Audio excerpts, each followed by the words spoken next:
যুবক, খোদার কসম যুবক রে, তোমাদের কাছে আমি মালদা থেকে এসে একটা কথা মা বাবার ব্যাপারে বলতে যাই।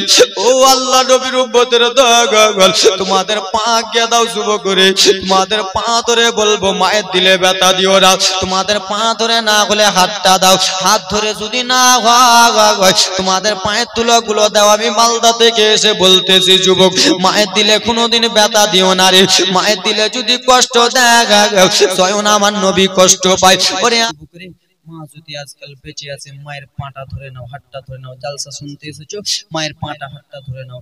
এই ব্রাদার মুসলমান, মায়ের পায়ের তলে তোমার জান্নাত। যে মাকে দুঃখ দিবে তার জান্নাত ছুটে গেল। একবার কেন, 10 বার কেন, শতবার মক্কা মদিনা তুমি যদি হজ করে তওয়াফ করে এসো, তোমার হজ কবুল হবে? হজ কবুল হবে না যুবক, কোনো মত নেই। কেন? তোমার আমার মা, তুমি যখন বিছানায় প্রস্রাব করে দিয়েছো, তোমার আমার মা শুকনোতে থাকে নাই, তোমাকে শুকনো রেখেছে, মা ভিজা জায়গাতে থেকেছে। তোমার আমার মা নিজে খাই নাই, কিন্তু তোমাকে খেতে বাদ দেয় নাই। মায়ের স্তনের দুধ কত সুন্দর করে তুমি খেয়েছো যুবক। সেই মা আজকে বুড়ো হয়ে গেছে, মাকে তোমরা আলাদা করে দিচ্ছ। আজকে বাবা বুড়ো হয়ে গেছে, বাবাকে তোমরা আলাদা করে দিচ্ছ। মার আজকে 70 বছর হয়ে গেছে বলে মায়ের জন্য ভাত নাই, বাবার আজকে 80 বছর হয়ে গেছে বলে বাবার জন্য ভাত নাই। এ যুবক ব্রাদার মুসলমান, মা বাবাকে কোনোদিন কষ্ট দিও না। আজকে মা বাবা কত কষ্ট করে তোমাকে আমাকে বড় করলো, মা নিজে না খাইয়া তোমাকে আমাকে খাওয়ালো। আজকে কেমন করে মাকে ভুলে যাচ্ছ যুবক রে। এ ব্রাদার মুসলমান, তুমি কি একবার দেখেছো তোমার আব্বা জান ফজরের নামাজ আদায় করার পরে চলে গেছে মাঠে ময়দানে, আমার বেটা আব্দুর রহমানকে মাদ্রাসায় পড়াতে হবে, স্কুলের টিউশন ফি দিতে হবে। এই ব্রাদার, আজকে তুমি টাকা পয়সা হয়ে গেছে বলে মা বাবাকে তুমি আলাদা করে দিচ্ছ। তুমি আজকে টাইলস রুমে ঘুমাও, মাকে তুমি আজকে ফুসের রুমে দাও রে যুবক। খোদার কসম যুবক রে, তোমাদের কাছে আমি মালদা থেকে এসে একটা কথা মা বাবার ব্যাপারে বলতে যাই। ও আল্লাহ নবীর উম্মতের দয়াল, তোমাদের পা গিয়ে দাও যুবক রে, তোমাদের পা ধরে বলবো মায়ের দিলে ব্যথা দিও না, তোমাদের পা ধরে না হলে হাতটা দাও, হাত ধরে যদি না হয় তোমাদের পায়ের তুলোগুলো দাও। আমি মালদা থেকে এসে বলতেছি যুবক, মায়ের দিলে কোনোদিন ব্যথা দিও না রে, মায়ের দিলে যদি কষ্ট দেখা স্বয়ং আমার নবী কষ্ট পায়। ওরে আমার বাবারা রে, ও সোনা মানিকেরা রে, মা কি জিনিস একবার ভেবে দেখুন রে বাবা। নয়নের চোখ দিয়ে দিলে চোখ দিয়ে ভেবে দেখুন, মা যদি আল্লাহর কাছে একবার দোয়া করে দেয়, আল্লাহ আবার সন্তানকে তুমি মাস্টার বানিয়ে দাও, আল্লাহ রব্বুল আলামিন মায়ের দোয়া কারেন্টের মতো কবুল করে নেয়। মা আব্বা যদি দোয়া করে দেয়, আল্লাহ আমার সন্তানকে মাওলানা বানিয়ে দাও, আল্লাহ কবুল করে নাই। মা দোয়া করলে বাবা দোয়াটা ফেরত হবে না। কত কত যুবক আছে মাকে আজকাল ভাত দাও না, কত কত যুবক আছে 3 তারা স্ত্রী পাইয়া মা বাবাকে ভুলে গেছো। না না যুবক, স্ত্রীকে দেখো, মাকে দেখো, মাকে আলাদা করে দিও না, করে দিও না। মালদা থেকে এসে জোড়হাত করে যাই, বাবারে মাকে কোনোদিন ব্যথা দিও না, দিও না। বিরাদার মুসলমান, ই আমার আল্লাহ নবীর উম্মতের দল, মায়ের এক ফোঁটা দুধের ঋণ তুমি কোনোদিন শোধ করতে পারবে না। তুমি যতই লাখ লাখ টাকার ব্যাংক ব্যালেন্স করে নাও না কেন, মাকে 10 লাখ 20 লাখ দিয়ে দাও কেন, এক ফোঁটা দুধের ঋণ শোধ করা যাবে? কোনো মতনই যাবে? গায়ের চালকে, শরীরের চামড়াকে যদি পায়ের পাপোশ জুতা বানিয়ে দাও, সোজ হবে? ও মায়ের এক ফোঁটা দুধের ঋণ শোধ হবে না কোনদিন। ও মায়ের এক ফোঁটা দুধের দাম কাটিলে শরীরের চাম জুতা বানাইয়া দিলে কবসত হবে না। দয়াপতি দরদিনে মা মায়া মা, দয়াপতি দরদিনে মা। ও মায়ের এক ফোঁটা দুধের দাম কাটিলে শরীরের চাম। ও মায়ের এক ফোঁটা দুধের ঋণ শোধ হবে না কোনদিন।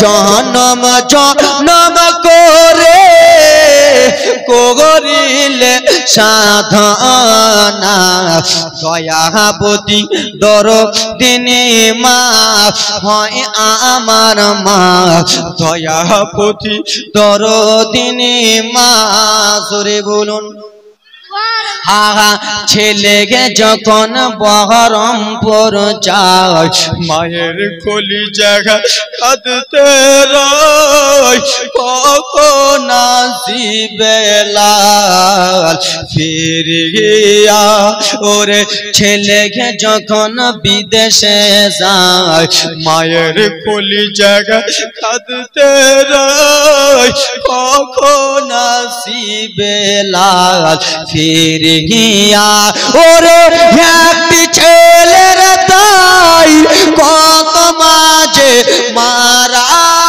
যায় ওরে একটি ছেলের তাই কত মাঝে জীবন দেয় সেই মাকে তো ভুল করে কেউ ব্যথা দিও না দয়াপতি দরদিনী মা মায়া মা দয়াপতি দরদিনী মা যুবক রে মায়ের দিলে কোনোদিন ব্যথা দিও না যুবক এই আমার আল্লাহ গর্ভধারণী মা জন্ম দক্ষিণী মা সে মায়ের মনে কেহ কষ্ট দিও না ওরে মায়ের কান্দন যাবত জীব ওরে 2-4 মাসে ওরে বোনের কাঁদন রে ওরে ঘরে পরিবারের কাঁদন কয়েকদিন পর থাকে না দুঃখের দরদি আমার জনম দুঃখী মা গর্ভধারণী মা জনম দুঃখিনী মা সে মায়ের মনে কি ব্যথা দিও না জোরে বলুন ওরে হাতে পায়ে তেল মেখা মাই দিছে শক্ত করি পোষা পায়খানা ভাই আমরা মায়ের কোলে করি হাতে পায়ে তেল মেখা মাই দিছে শক্ত করি পোষা পায়খানা ভাই আমরা মায়ের কোলে করি তবু না মারা করিল ভিজল গোহে মুতে আমার শোক নয় রাখে মায়ে থাকে ভিজা জায়গাতে ওরে অসুখ হলে দেখে চাই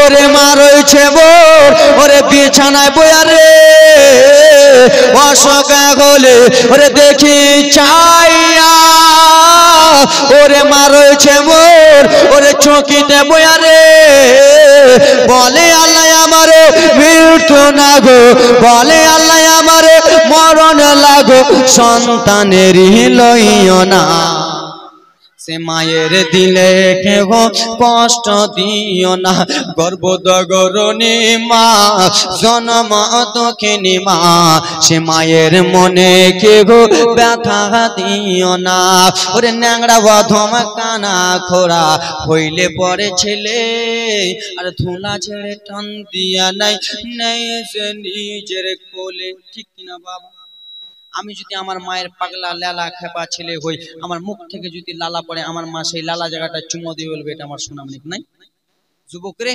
তোমার আমার মা কত কষ্ট করে তোমাকে আমাকে বড় করলো তোমার আমার মা কত কষ্ট করে তোমাকে আমাকে বড় করতেছে যুবক আজকাল আমরা সেই মাকে ভুলে যাই যুবক আজকাল 3 টাকার স্ত্রী পাইয়া মা বাবাকে ভুলে গেছি আরে ন্যাংরা বাধম কানা খোড়া হইলে পরে ছেলে ধুলা ছেড়ে টান দিয়া নাই নাই সে নিজের কোলে ছেলে যদি কুপুত্র হয় মা কবু নাহি ফেলে হাজারো দুঃখ সইয়া মায় নাই সে নিজে ফেলে আজমির হোসেন ভেবে বলে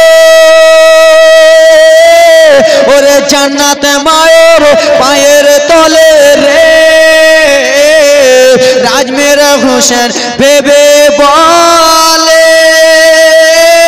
ওরে জান্নাতে মায়ের চরণ তলে রে তোরা দেখে বুখারী হাদিস খুলে দেখে বুখারী হাদিস খুলে করেছে নবী ঘোষণা দুঃখের দরদি আমার জনম দুঃখী মা আল্লাহ নবীর উম্মতের দল ইমামে মুসলিম রাদিয়াল্লাহু তাআলা আনহু বাবা এজিদের কাছ থেকে সেই এজিদের লোকেদের কাছ থেকে বলল শোনো শোনো গো আমি বেঈমানের হাতে হাত দেব না মুসলিম বিন আকিল দৌড়াতে দৌড়াতে একটা ঘরের মধ্যে প্রবেশ করলো বেদিনের লোকেরা বাবা খেরোয়া করে নিল ইমামে মুসলিম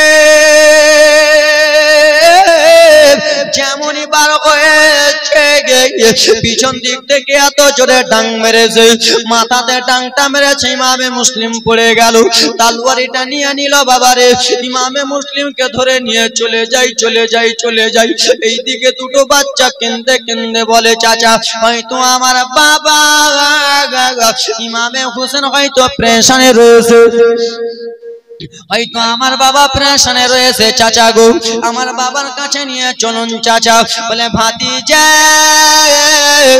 ও ভাতিজা শুনে নাও ভাতিজা রে তোমার আব্বা জান ভালো জায়গায় আছে এই কথাবার্তা বলতে বলতে নবী মুস্তাফার নওয়াজা ইমাম হোসেনের চাচা তো ভাই মুসলিম বিন আকিল বাবারে আমার সোনা মানিক কারবালার ঘটনা শুনে নাও তাকে নিয়ে চলে গেল ইয়েজিদের কাছে লম্বা জীবনী ছিল বাবা সংক্ষিপ্ত তাড়াতাড়ি মারতেছি আব্বা তাকে যেন ছাদে উঠানো হলো ছাদ থেকে ফেলে দিয়ে মারানো হলো দুইটা মাসুম মাসুম ছোট বাচ্চা ছিল ছোট্ট ছেলে স্বপ্ন দেখেছে আমার আব্বা জানকে কে যেন মেরে দিয়েছে মা বাবারা শোনো রে ও আমার কলিজার টুকরা আব্বারা দাদুরা একটু শুনো নাও ছোট্ট বাচ্চাটা স্বপ্ন দেখেছে আমার আব্বা জানকে কে যেন মেরে দিয়েছে বড় দাদাকে বলে দাদা গো আমার আব্বা জান এক জায়গাতে শুয়ে রয়েছে চতুর সাইডে শুধু আব্বা জানের রক্ত রক্ত হয়ে আছে সেই সবাই দুইটা বেটা কেঁদে কেঁদে ইমামে মুসলিমের দুইটা ছেলে কেঁদে কেঁদে কাজী স্যারকে বলতে লাগলেন চাচা গো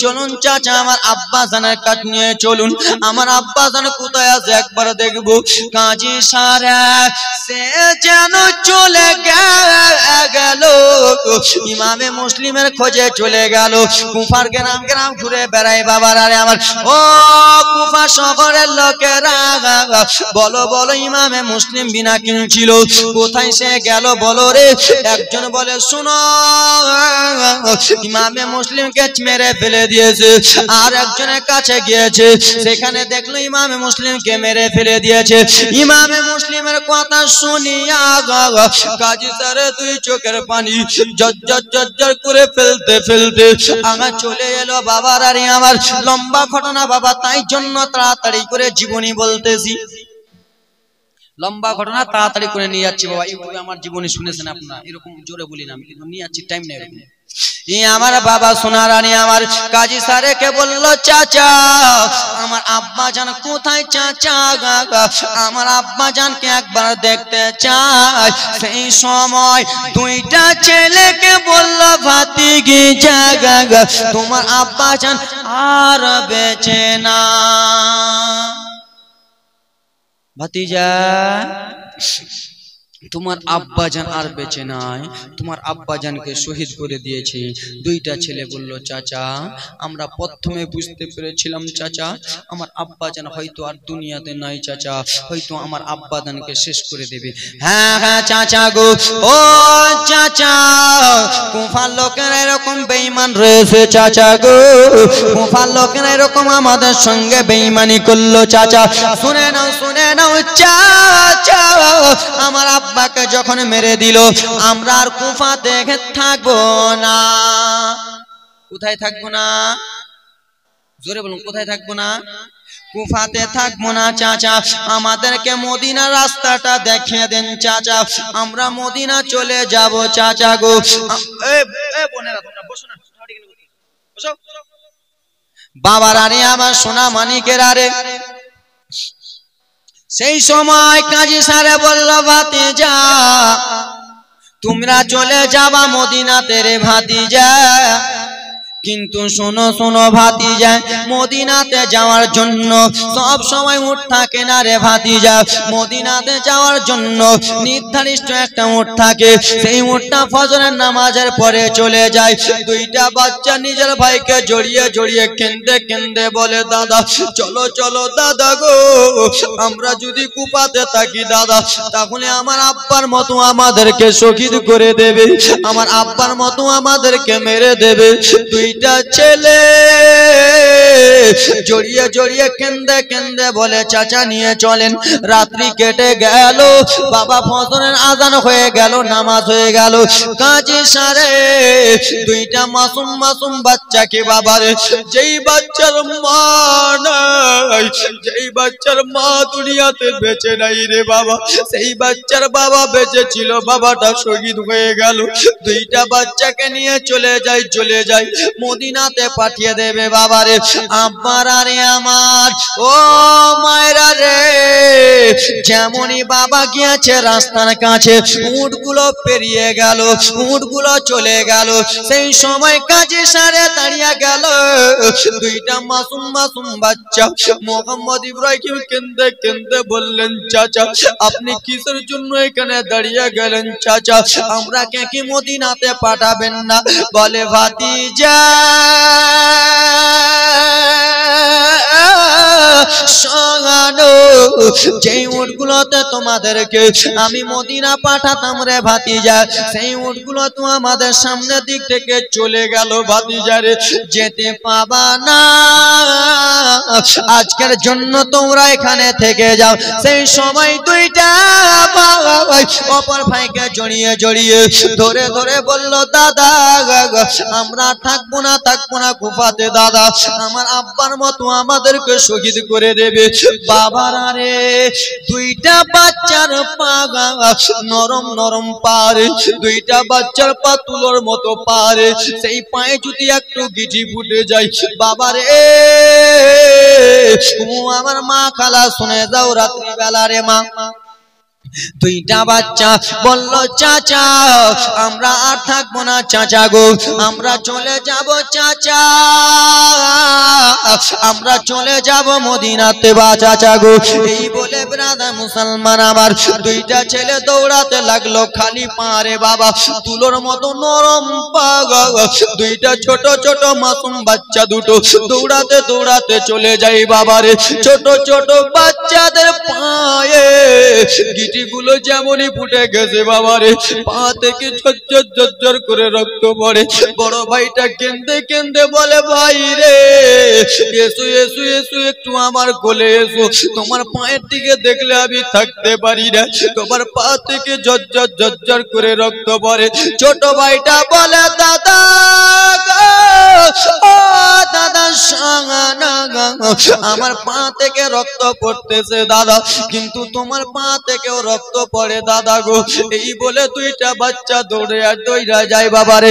দৌড়াতে দৌড়াতে রাস্তাতে বড় বড় পাথরে হোঁচট খাইয়া মুখের ভরে পড়ে যায় রে, আর মুখের ভরে পড়িয়েছে বাবা, রক্ত বয়ে যায়। তাই জন্য কোন কবি কোন শের বলেছিল, মুসলিমের দুই ছেলে গলে গলে মিলে, বড় ভাইকে ছোট ভাই কেন্দে কেন্দে বলে, জোরে বলুন, মুসলিমের দুই ছেলে গলে গলে মিলে, বড় ভাইকে ছোট ভাই কেন্দে কেন্দে বলে। ও দাদা শুনে নাও দাদা, তোমারও পায়ে যে রক্ত, এই কথাবার্তা বলতে বলতে বাবা সকাল হয়ে গেল। দুইটা ভাই মনে মনে চিন্তা করলো, দাদা গো লুকাবা কোথায়, যাবা তো যাবা কোথায়? একটা কাঠটার মধ্যে চলে গেল। দুইটা ভাই মিলে আরাম করতেছে, একটা গাড্ডার মধ্যে চলে গেল। দুই ভাই মিলে আরাম করে। যুবকেরা রে, সকাল দুপুর কেটে যায়, বৈকাল কেটে যায়, সন্ধ্যা যেমন লেগেছে। কি হলো তোমাদের?